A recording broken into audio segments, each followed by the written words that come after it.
سیاسی معاشی اور عدالتی آزمائشوں میں گھرا ہوا ہے۔ ملک کا سیاسی منظرنامہ روز کروٹ بدلتا ہے، لیکن حکمران جماعت نون لیگ کے سربراہ میاں محمد نواز شریف نے مکمل خاموشی اختیار کی ہوئی ہے۔ ایسا لگتا ہے جیسے انہوں نے خود کو سیاست سے بظاہر علیحدہ کیا ہے۔ 2 ماہ پہلے نواز شریف دوبارہ پارٹی کے بلا مقابلہ صدر بھی منتخب ہوئے تھے۔ 6 سال بعد پارٹی کی صدارت ملنے پہ لگ رہا تھا کہ نواز شریف سیاست میں دوبارہ فعال ہو جائیں گے، مگر نہ وہ عملی سیاست میں متحرک ہوئے، نہ پارلیمانی سیاست پہ نظر آتے ہیں۔ ملک میں سیاسی، معاشی اور قانونی پیش رفت پر کسی قسم کی رائے دینے سے بھی گریز کرتے ہیں۔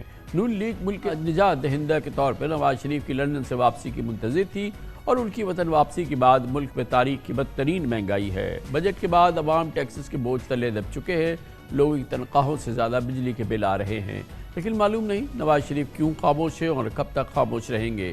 نون لیگ کا اصرار تھا کہ نواز شریف آئیں گے تو ملک کی قسمت بدل جائے گی۔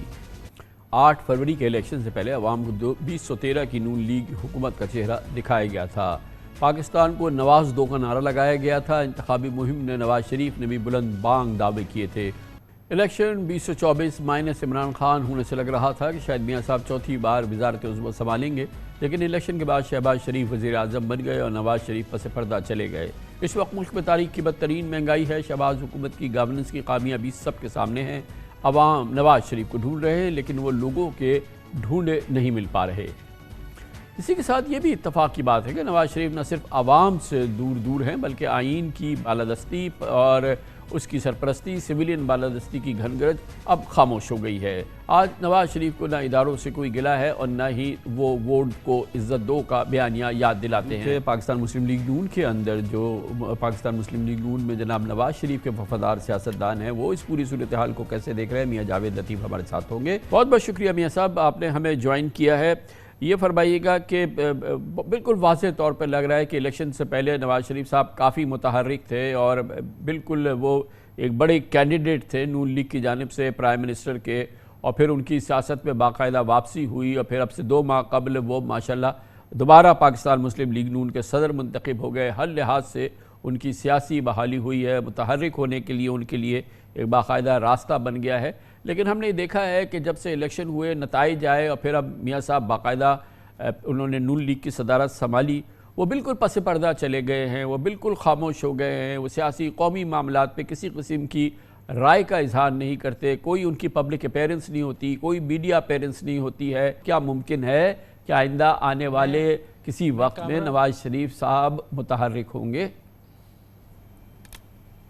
اب وہ بولیں گے، کیونکہ ان کے بولے بغیر اب پاکستان کا آگے چلنا مشکل نظر آ رہا ہے۔ وجہ عالمی قوتوں کا دباؤ بڑھتا جا رہا ہے، اور پاکستان کی معیشت روز سنبھلتی ہے، روز گرتی ہے۔ آپ جو مہنگائی کی بات ذکر کر رہے ہیں، یہ جو ذکر کر رہے ہیں نون لیگ کی حکومت تو اس کا کوئی اشارہ نہیں دے رہی، اس کی تو کوئی بات نہیں کر رہی۔ وزیر اعظم، ان کی کابینہ پوری نون لیگ کی حکومت ہے، اس پہ ان کا اضطراب تو کہیں نظر نہیں آ رہا۔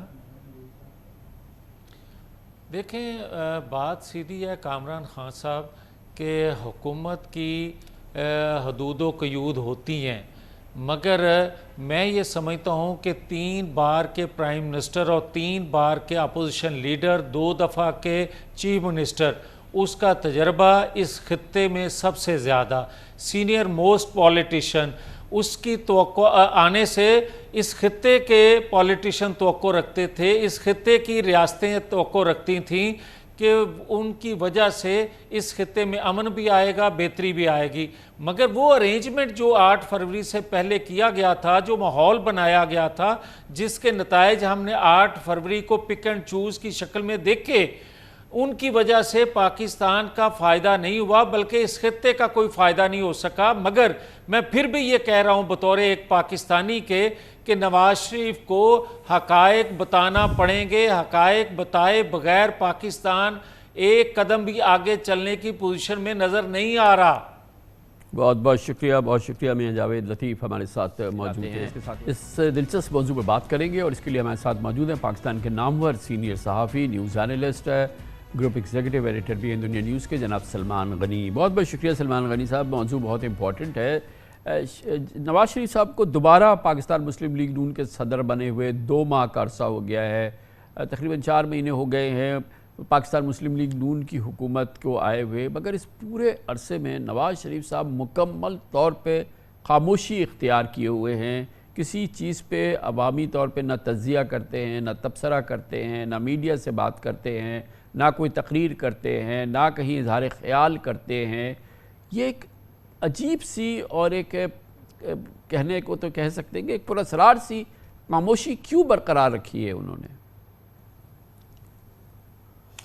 خان صاحب، آپ کے سوال بالکل درست ہے، حقیقت پسندانہ ہے. دیکھیں، بات یہ کہ اگر آپ نواز شریف صاحب کی اس سیاست کا گہرائی سے جائزہ لیں تو ماضی کے اندر جب وہ ان کی حکومتیں قائم تھی تو وہ ان کی حکومتیں ڈیلیور کرتی نظر آتی تھی. ان کے پاس عوام کو بتانے کے لیے بہت کچھ تھا، اور جب وہ اپوزیشن میں ہوتے تھے تو اپوزیشن میں بھی ان کا ایک سیاسی کیس موجود تھا. لیکن یہ بات درست ہے، جب سے پی ڈی ایم کی حکومت بنی ہے یا پی ڈی ایم کے بعد پاکستان مسلم لیگ نون کی حکومت بنی ہے تو نواز شریف صاحب پبلک میں آ کر کیا بتائیں گے، ان کی حکومت کی کارکردگی کیا ہے. نواز شریف صاحب تو 21 اکتوبر 2023 کو جب پاکستان آئے تھے تو مینار پاکستان میں ان کے ہاتھ میں بجلی کا بل تھا، اور وہ بجلی کے بل کو ایک بڑے ایشو کے طور پہ پیش کر رہے تھے. لیکن آج کی صورتحال میں خان صاحب، جس گھر کے اندر بجلی کا بل جا رہا ہے وہاں پر حکومت کے لیے کوئی خیر نظر نہیں آ رہی، اور پولیٹیکل پارٹیز جو ہوتی ہے وہ عوام کی حمایت کے ساتھ منسلک ہوتی ہے، عوام کے اندر اس کی ایک مقبولیت ہوتی ہے، عوام کے اندر ان کا ایک کیس ہوتا ہے. میں سمجھتا ہوں جب سے پاکستان مسلم لیگ نون کی حکومت برسر اقتدار آئی ہے، ان کی نیت صاف ہوگی، حالات کو وہ درست کرنا چاہتے ہوں گے، لیکن حالات ان کی گرفت میں نظر نہیں آ رہے، اور ہر آنے والا دن جو ہے وہ ایک مایوسی کی کیفیت کو جلب دے رہا ہے. اور خاص طور پہ خان صاحب، یہ بجلی کے بلوں نے پاکستان مسلم لیگ نون کی مقبولیت اور خود حکومت کی کارکردگی پر اچھے اثرات نہیں چھوڑے. تو کیا اس کی ایک وجہ ان کی خاموشی یا غیر فعال ہونے کی وجہ کیونکہ وہ عوامی سطح پر نہیں بولتے یا کسی قسم کی کوئی عوامی رائے کا اظہار نہیں کرتے، میڈیا میں کوئی بات نہیں کرتے، تو اس کی تنظیمی سطح پر بھی مسلم لیگ نون تو اس وقت صرف مختص ہو گئی ہے پنجاب اور وفاق کی حکومت میں، جہاں پر ایک جانب ان کے چھوٹے بھائی کی حکومت ہے اور پنجاب میں ان کی بیٹی کی حکومت ہے. یہ خود ایک کانفیگریشن شاید ایسا ہے جس کی وجہ سے ان کے پاس گنجائش نہیں ہے کوئی بات کرنے کی، مگر اس کی بڑی سیاسی قیمت تو ان کی جماعت ادا کر رہی ہے نا، کیونکہ عوامی جو مقبولیت ہے وہ تو زمیں بوس ہوتی جا رہی ہے. دیکھیں خان صاحب، مشکل صورتحال کے اندر شہباز شریف صاحب نے عدم اعتماد کے بعد حکومت سنبھالی تھی، بہت بڑا لوڈ تھا، اور توقع یہی تھی کہ وہ عوامی محاذ پر ڈیلیور کرتے نظر آئیں گے. وہ بھی ایک مخلوط حکومت تھی، اور آج بھی پاکستان کے اندر ایک مخلوط حکومت ہے. جہاں تک آپ نواز شریف صاحب کی بات کرتے ہیں تو نواز شریف صاحب 2 موقعوں پہ بولے ہیں لاہور کے اندر. ایک دفعہ وہ چیف منسٹر ہاؤس آئے تھے تو انہوں نے ان کی بیٹی جو پنجاب کی چیف منسٹر ہے وہ وہاں پر موجود تھی، اور ان کا یہ کہنا تھا کہ مجھے آپ IMF نہ بتائیں، مجھے یہ بتائیں کہ عوام کو کوئی ریلیف ملا یا نہیں. اور کچھ روز پہلے بھی جب وہ یہ بولے تھے تو انہوں نے کہا تھا کہ یہ بجلی کے بل صرف غریب عوام پر آفت نہیں ہے بلکہ تمام طبقات اس سے متاثر ہے.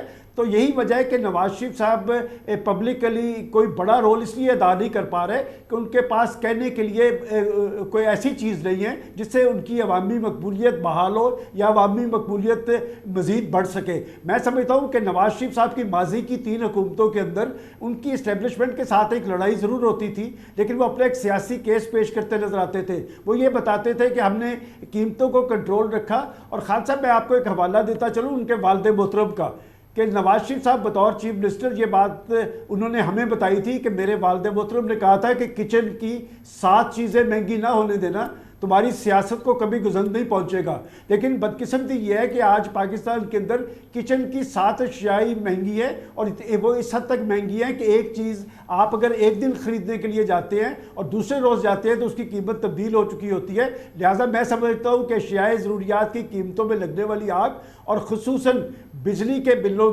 میں اضافے کے عمل نے پاکستان مسلم لیگ نون کی مقبولیت کو اور حکومت کی کارکردگی کو بری طرح متاثر کیا ہے. اور یہی وجہ ہے کہ آج حکومتیں جو ہوتی ہے اعتماد کا نشان ہوتی ہے، اعتماد کی علامت ہوتی ہے، لیکن حکمران وہ خود پریشان دکھائی دیتے ہیں. بہت بہت شکریہ جناب سلمان غنی ہمارے ساتھ موجود.